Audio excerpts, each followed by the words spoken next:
If you're looking to start reading Thor, then you have definitely clicked on the right video to make yourself worthy.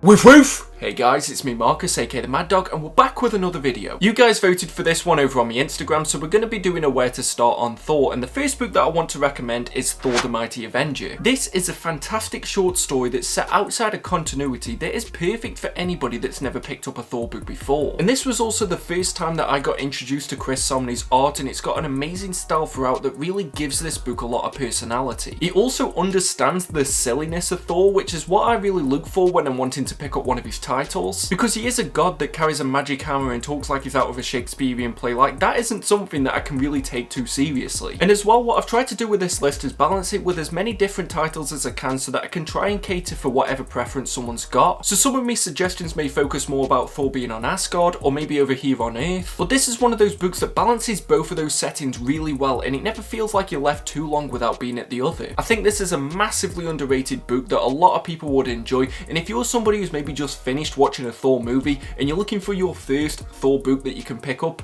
this is the one that I'd point to. But maybe you are somebody who likes a bit of a longer series and you want to really get a good Thor experience, then I would recommend to you the often overlooked Heroes Return run. This was collected in 2 omnibuses, the first of which is quite cheap at the moment over at the channel sponsor Organic Price Books, and it's even cheaper if you use the code WOOFWOOF for $2 off your order, but you can use that code as many times as you like. They have also got some pre-orders for some upcoming Thor books as well, so it's worth checking it out and seeing if there's something that you can treat yourself to. But this one by Dan Jurgens for some reason is one that a lot of people don't talk about. But this is a title that I think a lot of people shouldn't sleep on because of the fact that you really get a lot of time with the Odinson. But it's one of those books that really understands where the core of Thor is, and there's a lot of really funny moments in it that lighten up the situations that are happening. You also get exposed to quite a lot of his allies and also his rogues gallery, and even though it's got John Romita Jr. art for the most of it, it was when he was actually quite good at what he was doing. So it's one of those runs that doesn't really have a lot of baggage going into it, and even though towards the end there is a lot of event stuff that clogs it down like Avengers Disassembled, but for the most part this is a really enjoyable clean-cut Thor story that I think a lot of people would enjoy if they're looking for something that spanned for quite a few years. But it could be the case that you don't want something that's too short, you don't want something that's too long, well in that case I would recommend to you Thor by J. Michael Straczynski. You might be able to get it on something like Marvel Unlimited, and I do have to preface this by saying that it does unfortunately feel like it was cut short, but what you get before that is a really engaging and interesting Thor story where the dynamics of what makes that character are turned on his head. Asgard is now existing on Earth. Thor, who was out of the Marvel picture for quite a bit of time, has now been reborn, and for me that's probably the word that would summarise this book best, because it was about identity. What made an Asgardian? What separated Thor from just being another member of Earth? And this is the Thor book that I'd recommend for people who maybe have a bit of an understanding about the Marvel universe but you haven't delved into a Thor book just yet, because in terms of entertainment this is one that I'd put quite high at the top of the list because of the fact that it's just got that amazing art by Oliver Copiel. I believe I pronounced that one wrong, but then again I pronounced most names incorrectly. And the reason why I'm including this on the list, because of the fact I know some people might think that it's not a good entry point, but it's because I feel like it's a great way to get started into mainline Thor continuity. From here you can read Kieran Gillen, which would then lead you into Matt Fraction, which leads you into Jason Aaron, and then that would catch you up to date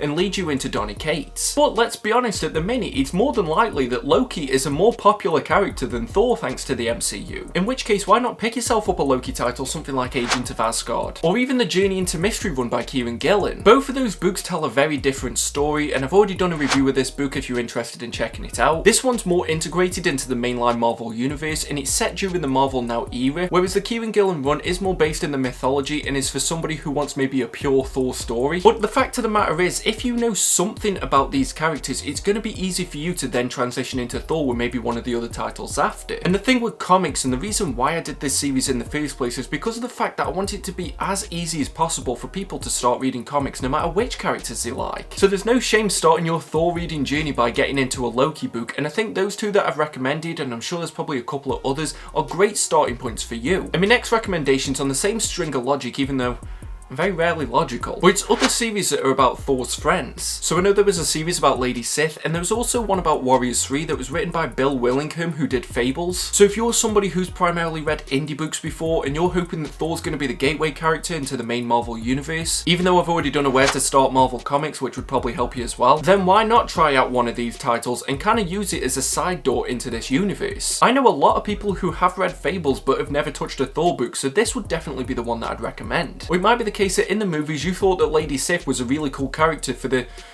5 minutes that she was in the movies, and you'd like to read a story that's more centered around that and then learn about Asgard and Thor that way. Even though it's not going to be as helpful as reading a straight up Thor story, it's still something that's going to ease you in. At the end of the day, and this is something that I've always tried to predicate in my videos, but there is no right or wrong way to get into comics. Next up, and another more recent run, but we've got Thor by Matt Fraction. It's weird, I feel like Thor might be one of the most underrated characters because of the fact that a lot of his individual series rarely get hyped up. There are a few, don't get me wrong, but stuff like Matt Fraction is one that often doesn't get talked about. I'm really excited that he is going to get an omnibus next year, and like I said, when you can pre-order it, make sure you get it from organic price books. But this is one of those Thor stories that is primarily about Asgard and Asgardian culture, so it's something that would be more interesting for people who are into that. It does follow Siege, so maybe you need to know a little bit about that, but basically Asgard is back to being Asgard and it's no longer on Earth. But this is a really interesting one because of the fact that it explores more of the cosmic side of the Marvel universe, so you've got appearances from characters like the Silver Surfer and Galactus, and it really delves into the Norse mythology part of it, so if that's the type of Thor story that you're looking for, it might be worth researching what happened just before this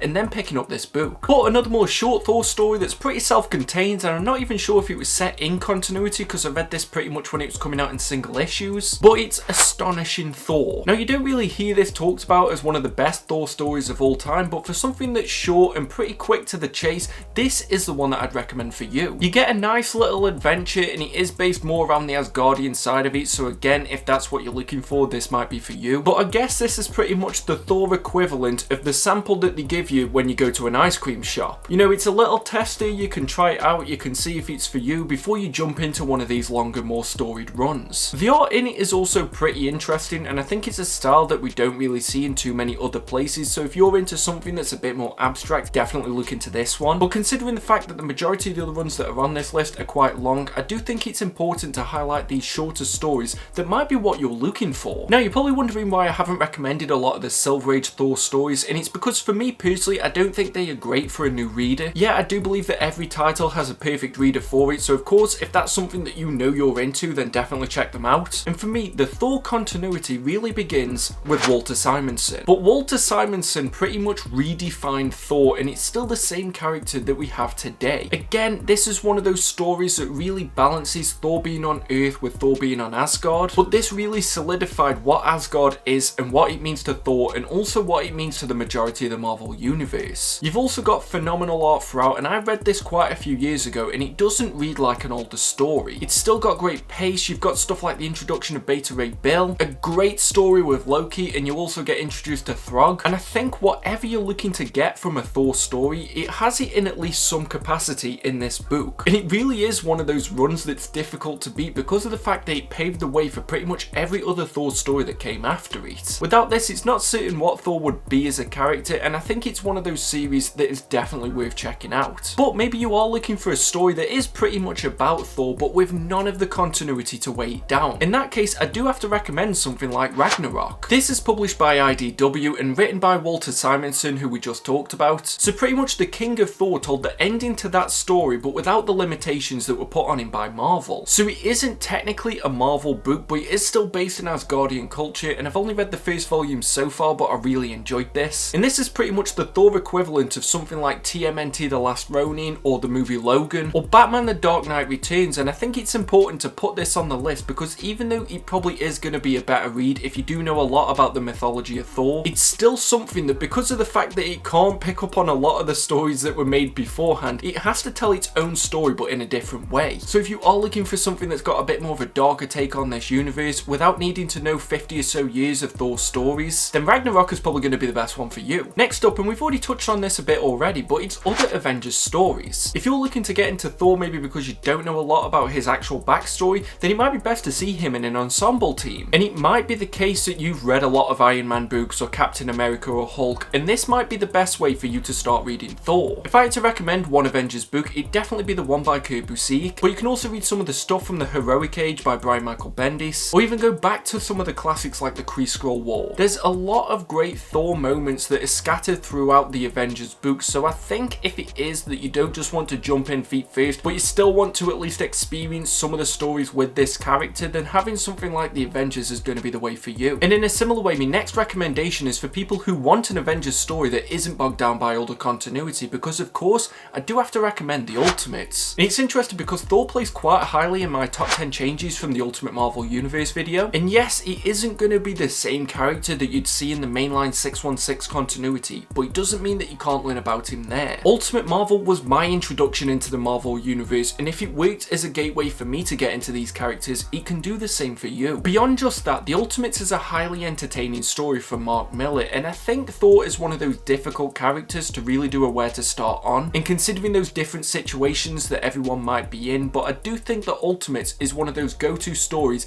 for any Avengers member that you're looking for. Actually, now I'm thinking of it, I should probably do a where to start Avengers. And if this video smashes a like target of 70 likes, I'll put it on the list. But because I understand that a lot of people might not want just one Thor book that they can read and then be done with the character, I would then next recommend Ultimate Thor. This is written by Jonathan Hickman, but at the same time, it works kind of like a prequel to Thor. It's almost like an origin story for the character, even though he's about 15,000 years old. Actually, I think it's 1500. I know somebody's going to feel the need to correct me in the comments. But this was about 4 or so issues. It's really enjoyable, even if it isn't going to be something that's going to change the rest of your comic reading journey. But it allows you to have a bit of time with Thor as a character without him needing to be surrounded by the other members of the Ultimates. And it isn't really going to take you too much time to read this one, so maybe if it's the case that you do read the Ultimates and you really enjoy it, then you can jump into this one. Or if it is a case that you want to see if the Ultimates is for you, then there's not really too much to worry about if you start with Ultimate Thor. It might even be the case that you've read a few Jonathan Hickman books before. I recently reviewed East of West, and if it is that you like that type of storytelling, then maybe you could just jump into this book. I had to stop filming for a bit and it got really cold, but we're on to my last 2 picks, and admittedly there's 3 picks, but within 2 runs, if that makes sense. The first of which is the most recent run from Donny Cates. Now, Donny Cates is a name that you will probably need to know if you're going to get into the mainstream Marvel comics in the next coming years. He's made a big impression on every title that he's been on so far, and it seems like Thor is just him beginning to warm up. And even though, yes, you do need to know a little bit about the fallout of War of Realms, it does start you off from a fresh point for the Odinson. There's not too much baggage, there's just a slight bit of reference to it, and I think that the story that this is trying to craft is one that's really interesting to see unfold. That's why it's going to get a pick on this list. Even though I don't think it's the most optimal start point for a new reader, it is something that you can jump into if you want to get into single issues. It doesn't really feel like the case that there's too much that you need to know in order to be able to pick up the most recent issue from a comic shop, although except for the previous issues, I definitely recommend checking them out. But from what we've seen so far, and this is one of the only titles that I am actually reading in single issues, we've had a great story with Galactus, we've seen a great development with Thor, so yes, don't worry, if you did want to start with the most recent run of Thor, it is something that I think a new reader would be fairly okay with jumping into. But how could I make a where to start Thor list without including Thor by Jason Aaron? This isn't just one of the best Thor runs, but it's one of the best series that Marvel's ever printed. But I also think this is great because there's 2 different jumping on points within this same series, which shouldn't really come as a surprise considering the fact that this got relaunched about 4 different times. But you can start with the God of Thunder series, which I definitely recommend because of the fact that this has got the Gore storyline. This is something that's going to be pivotal for the next Thor movie, so if it is that you're wanting to read some Thor stories to tide you over until then, this is the one that you need to pick up. But this God Butcher story arc is just phenomenal. It's something that I think anybody can read, and it also feels like it's set a bit outside of continuity. It is of course the beginning of Jason Aaron's 5 or so year run on this series, but it is telling its own story and it's so focused in on that, and at the same time it's just enjoyable start to finish. What's great about this as well is that throughout this list I've been trying to recommend books that may be a bit of a longer series and then other ones that might be a bit shorter. With the God of Thunder series you kind of get both. If it is that you only want a short Thor story, you can read this and then jump off, or if it is that you want to continue, you can go forward with it with the main Thor title, with Original Sin, all the way up until War of Realms and King Thor. So no matter what you're looking for in a Thor book, the answer is probably in this series. But as well, if it is that you wanted something that could maybe fit into some of the other Marvel stories, or maybe you've read something from the Marvel Now era, you can also pretty much jump in halfway through when Jane Foster manages to wield Mjolnir. I don't know, maybe it is the case that you want a female Thor, and if you don't just want to read one issue of What If from about 40 years ago, then Jason Aaron also covered this in part of his run. Even though I do think you'd be missing out massively by leaving out the God Butcher story, it is an option that you have available to you. you. So this is almost a perfect Thor recommendation because of the fact that it caters for many of the different situations that I've tried to gear towards throughout the rest of this list. But if I would have put this at number 1, then you might have switched off and I wouldn't have time to ask you to like this video. But I always include a bonus suggestion because of the fact that I have not read every single Thor story that's ever been released. But the perfect jumping on point for you is whichever story you want to read. These in my list are just the ones that I can personally recommend to you based on what I've read in the past. And hopefully there is something that's in here for you, but in case you're wondering, the reason why this got picked, like I said, was because it got voted for on my Instagram, and it very narrowly beat Teenage Mutant Ninja Turtles, so that is what Next Month's Where to Start's going to be on, so make sure you subscribe so that you don't miss out on that. And as well, with an upcoming Thor movie, if you could please share this where you can. I know there must be at least one person who wants to know how they can read Thor. But that's the video for now, and until next time, just make sure that you stay safe, stay reading the best books that you can find, and stay mad all you dogs. Woof woof! See you at the next video.